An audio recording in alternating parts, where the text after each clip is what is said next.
Adik. Coba ulang selamat pagi adik-adik. Apa kabar di hari ini? Sudah makan semuanya? Oke, sebelum kita awali pembelajaran kita, saya minta saudari Bi bisa pimpin kita dalam doa.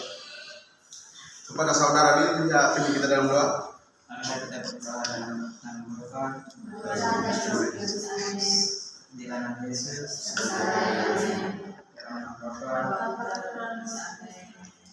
Oke baik, sebelum kita masuk ke materi, di sini Pak ada salah satu permainan. Jadi sebelum kita masuk ke materi, kita namanya ice breaking atau kita awali pembelajaran kita dengan permainan. Jadi coba teman-teman bisa berdiri, coba berdiri semuanya. Berdiri. Jadi ketika Pak menyebutkan konsentrasi, teman-teman tepuknya begini. Konsentrasi, oke? Oke, Pak. Coba semuanya. Siap? Siap.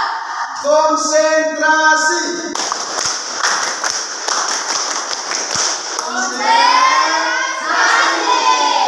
Oke baik. Coba sekarang konsentrasi. Angkat tangan ke atas, ke samping, ke depan, ke samping, ke bawah. Oke, jadi adik-adik dengar arahan saya ketika Pak membuat gerakan salah, adik-adik tidak boleh ikut ya. Jadi kan kita punya konsentrasi. Oke baik. Sekarang ke atas, ke samping, ke depan. Coba tangan ke atas semua. Semua goyang berhenti. Goyang berhenti. Oke baik. Konsentrasi. Konsentrasi. Oke baik, terima kasih adik-adik. Silakan dulu. Bagaimana sekarang, ada perubahan? Oke. Hari ini kita akan belajar mengenai materi pokoknya adalah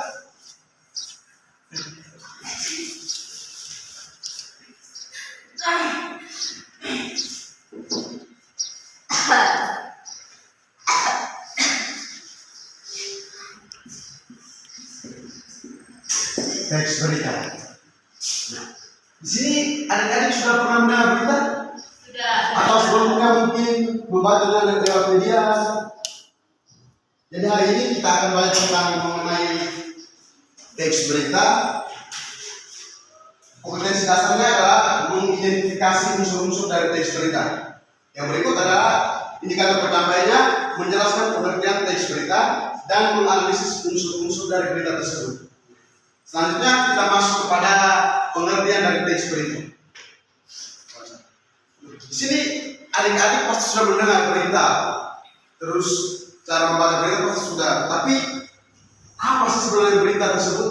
Mungkin dari adik-adik semua ini sudah tahu berita, tetapi berita itu apa mungkin adik-adik belum memahaminya. Jadi kita lanjut yang berikut. Nah di sini ada jenis atau pengertian dari teks berita.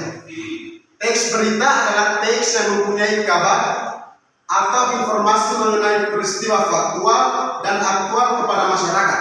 Nah, faktual artinya sesuai dengan fakta dan tidak mengada-ada. Sedangkan aktual artinya hangat atau baru saja terjadi. Nah, berita ini dia harus memiliki berita yang aktual ya, yang sedang hangat-hangat diperbincangkan di masyarakat atau yang telah terjadi di masyarakat.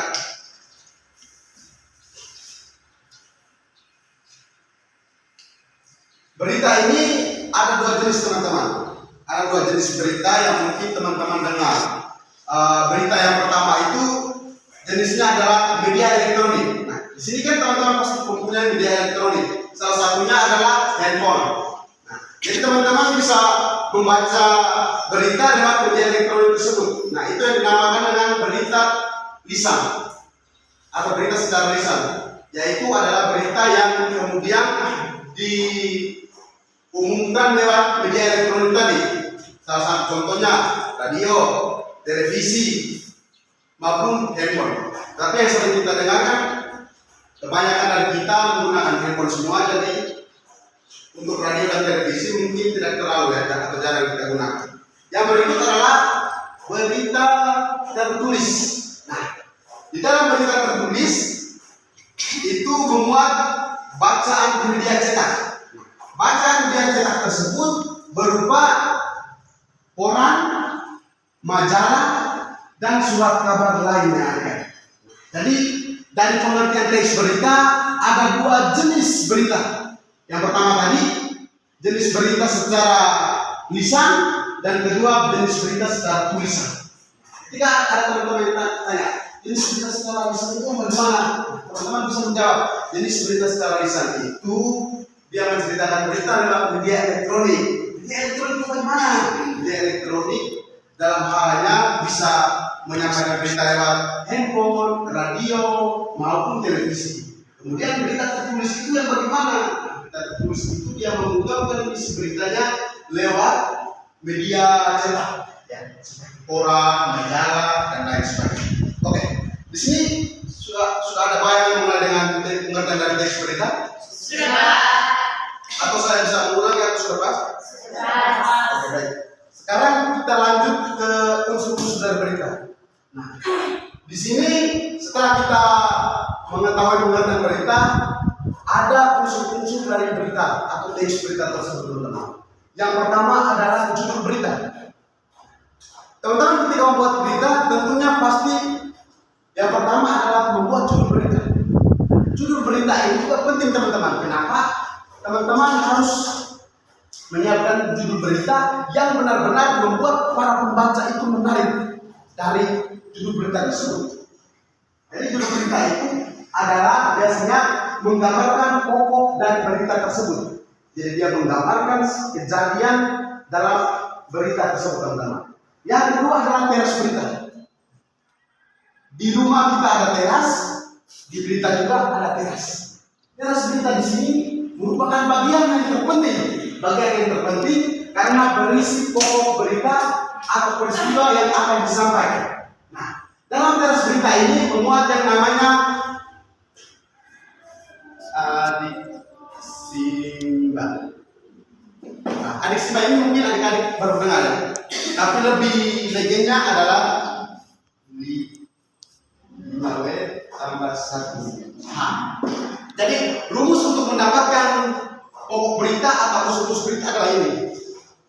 Keduanya 5W tambah 1H atau adiksimba. Kalau adiksimba berarti di Indonesia, ya. Sedangkan 5W tambah 1H lebih kepada bahasa Inggris.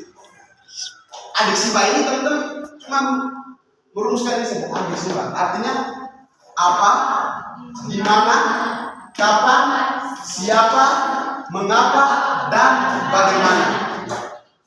Ini yang disebut dengan rumus dari rumus dari berita tersebut. Yang pertama kita lihat apa. Setelah kita membuat judul berita dan teras berita, kita masuk yang namanya bagian terpenting tadi. Yang pertama apa? Apa atau dalam bahasa Inggrisnya what. Yang pertama yang B. What ini berisi jawaban yang menanyakan mengenai peristiwa tersebut. Menanyakan mengenai peristiwa tersebut adalah contohnya di mana terjadinya kebakaran tersebut, atau di mana tempat kejadian kebakaran tersebut. Itu yang disebutkan dengan apa. Yang kedua, siapa atau who. Coba who. Siapa ini lebih menekankan orangnya atau tokoh dalam kejadian peristiwa tersebut, teman-teman. Jadi contohnya ini saya ambil.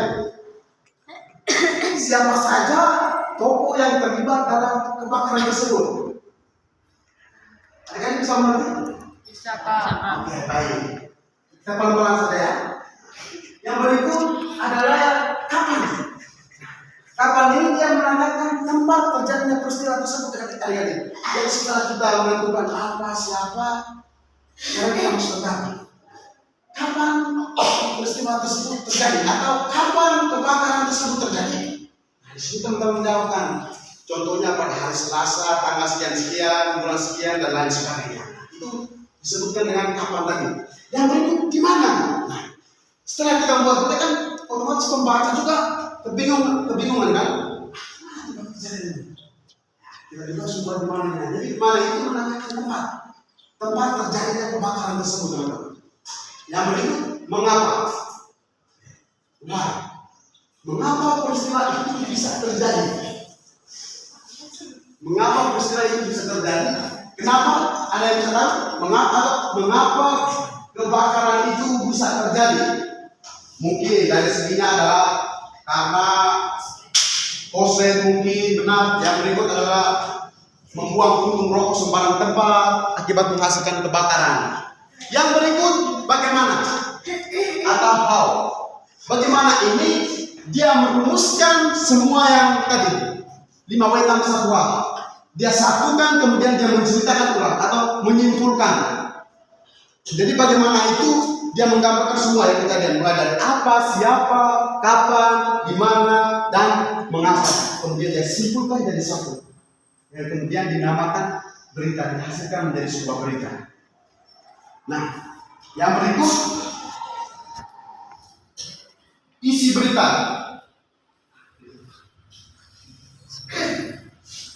Isi berita, yang tadi sudah judul berita, teras berita, sekarang kita masuk ke isi berita. Nah, isi berita ini sangat penting, teman-teman. Ketika kalau adik-adik membuat judul dengan teras berita saja, isi berita yang tidak ada kan tidak mungkin. Jadi isi berita itu merupakan uraian dari teras berita. Nah, uraian teras berita apa tadi? Yang ini tadi, 5W tambah 1H tadi. Uraian dari isi apa? Teras berita tersebut.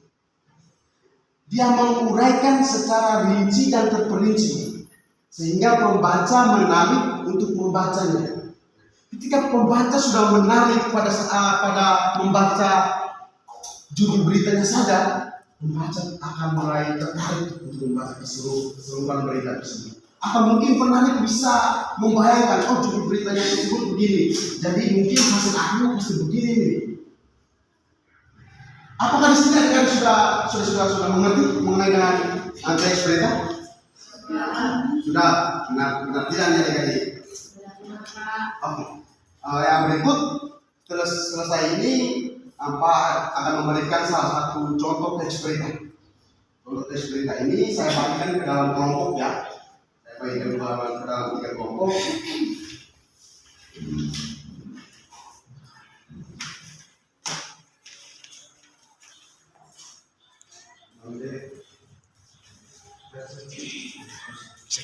Oke, baik. Coba teman-teman buka. Coba buka.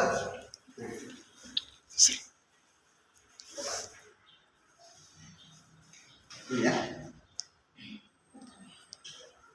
Itu adalah salah satu contoh dari apa teks berita. Coba saya minta adik untuk membaca di depan sehingga teman-teman yang lain bisa mendengarkan.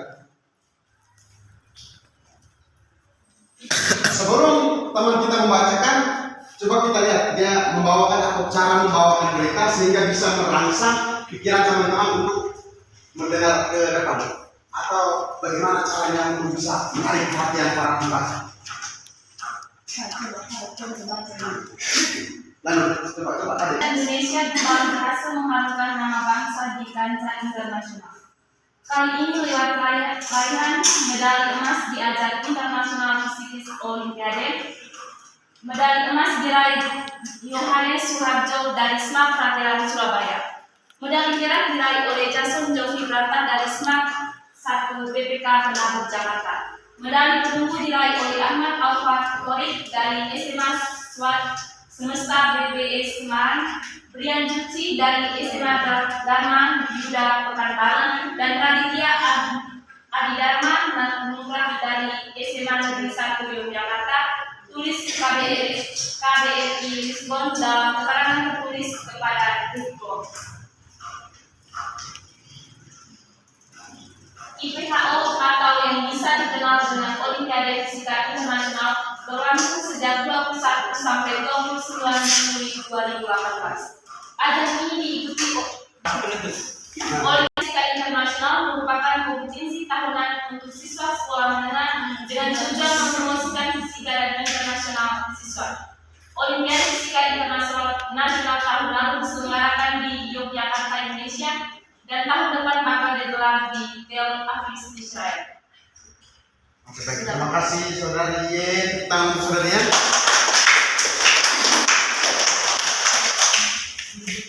Selanjutnya kita akan menentukan pokok-pokok dari isi berita yang telah dibacakan oleh saudari. Dari teks yang saya bagikan tadi, coba teman-teman rumuskan pokok-pokok dari isi berita yang telah dibacakan oleh saudari Yen tadi. Teman-teman bisa menggunakan rumus yang ini saja. Kalau bahasa Inggrisnya lemot, pakai ini saja, sehingga mudah untuk dipahami. Apakah sudah selesai untuk membuat rumusannya? Sudah, Kak. Oke, saudari, lihat coba bayangkan hasil diskusi bersama teman-temannya. Baik, jadi pokok-pokok isi berita yang pertama unsur apa? Peristiwanya tentang pelajar Indonesia kembali berhasil mengharumkan nama bangsa di kancah internasional. Yang kedua unsur di mana? Peristiwanya di Lisbon, Portugal. Yang ketiga unsur kapan? Peristiwanya terjadi pada tanggal 21 sampai 29 Juli 2018. Yang keempat unsur siapa? Peristiwanya medali perak diraih oleh Jason Jovi Brata dari SMA 1 BPK Penabur Jakarta. Yang kelima unsur mengapa? Peristiwanya karena kemenangan ini merupakan bukti. Unsur mengapa? Peristiwanya karena kemenangan ini merupakan bukti sekali lagi bahwa pelajar Indonesia memiliki potensi. Sekian dan terima kasih. Oh, tentang saudari. Baik, dari penjelasan teman yang tadi, apakah teman-teman sudah mengerti? Sudah, Pak. Atau saya ulangi lagi? Sudah. Oke, baik. Jadi kalau teman-teman sudah mengerti, kesimpulannya adalah ketika teman-teman membuat teks berita, yang pertama adalah teman-teman harus membuat berita yang memang terpercaya atau aktual, yang sudah terjadi di kehidupan masyarakat atau yang telah terjadi dalam hal ini yang nyata ya, adik-adik.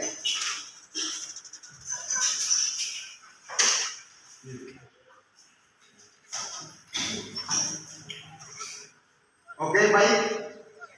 Mungkin untuk presentasi kali ini sampai di sini dulu. Minggu depan kita akan lanjutkan ke materi berikut. Sebelum kita mengakhiri kegiatan pembelajaran kita, alangkah baiknya kita berdoa. Atau adik-adik mau bermain lagi sebelum kita menutupnya? Tidak bisa ya. Jadi salah satu teman kita, saudari yang tadi bacakan teks tadi, ada yang pilih kita dalam doa. Mari kita berdoa dalam nama Bapa, terpujilah nama Yesus, dalam nama Bapa.